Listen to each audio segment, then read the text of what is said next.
wanted to record a small video how you need to actually replace the air temperature sensor or external sensor for Vauxhall. Oh god, Vauxhall insignia or whatever you call it, or how you pronounce it.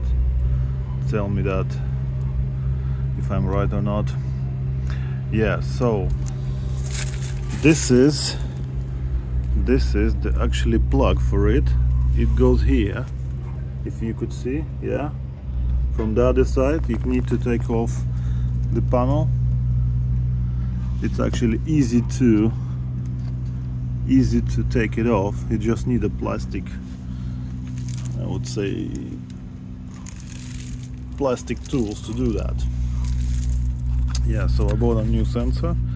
There it is. Looks like this.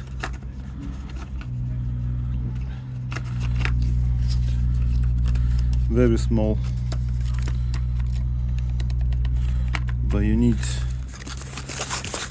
to have it replaced if you want your AC working normal as usual. It's like this. Yeah, so I'll put it on and we'll check.